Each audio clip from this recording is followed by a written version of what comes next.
Bonjour à tous et bienvenue sur la chaîne de papier et de rêve. Je suis Ursula et aujourd'hui je vais peindre avec vous une aquarelle abstraite. Et je commence cette aquarelle par une série de masquages différents. Je vais utiliser des morceaux de scotch découpés pour masquer des parties de mon papier. Et je vais aussi utiliser du fluide de masquage pour continuer à masquer mon papier, mais en utilisant d'autres formes plus organiques, puisque je peux carrément dessiner avec cette bouteille de fluide de masquage. Cette bouteille est très pratique, mais il faut faire attention en s'en servant car le fluide est très liquide et peut s'écouler plus rapidement que prévu. Et surtout, ça laisse une grande quantité de fluide de masquage sur le papier. Et je vais donc devoir attendre relativement longtemps que tout le fluide soit bien sec avant de continuer mon aquarelle. Mais une fois que celui-ci est sec, je peux m'amuser avec de la couleur. Donc ici, j'ai choisi du turquoise de phthalo. Je ne suis pas partie totalement de rien pour cette aquarelle abstraite. Je suis partie d'une image. En fait, je me suis inspirée des couleurs de cette image pour créer quelque chose d'abstrait à partir de là.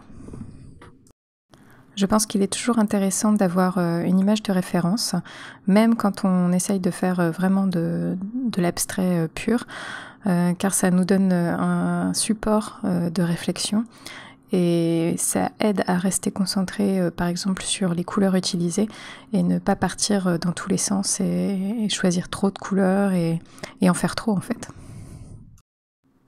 J'ai donc utilisé du turquoise de phthalo, de l'or de quinacridone et de l'écarlate brûlée de quinacridone.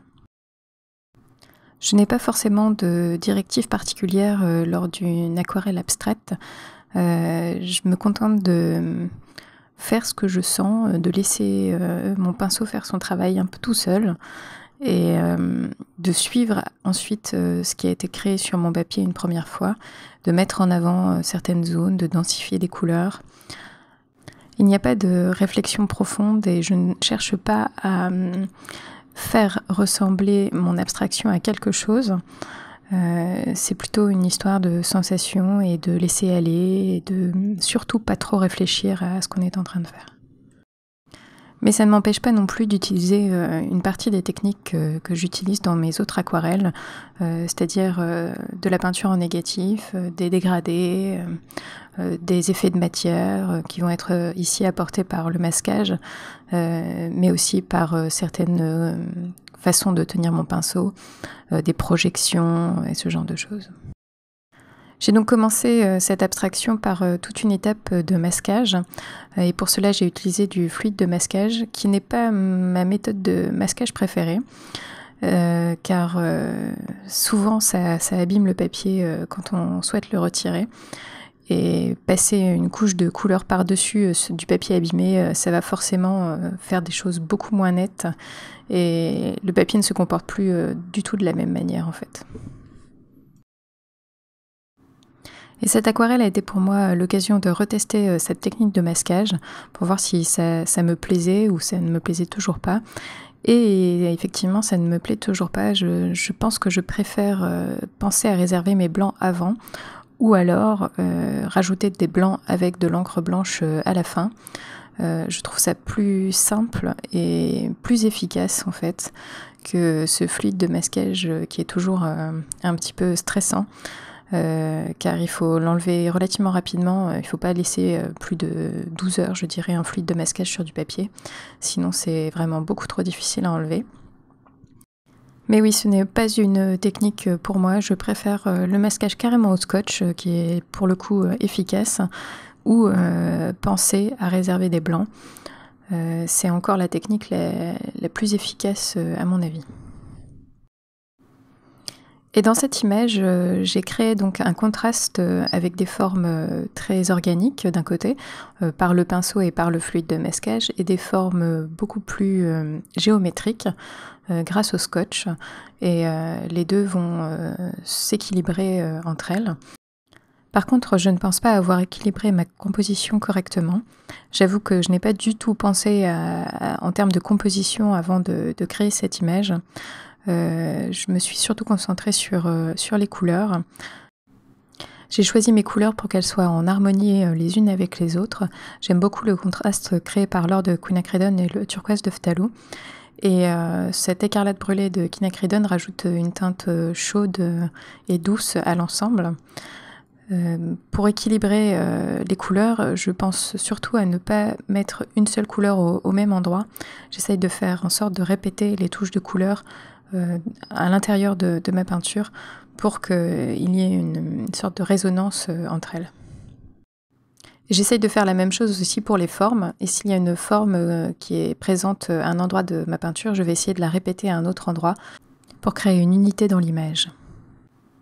Pour le matériel utilisé, j'ai utilisé donc un Escoda Prado numéro 20 en forme ovale et un Black Velvet Stripper, donc un pinceau très long et plutôt fin.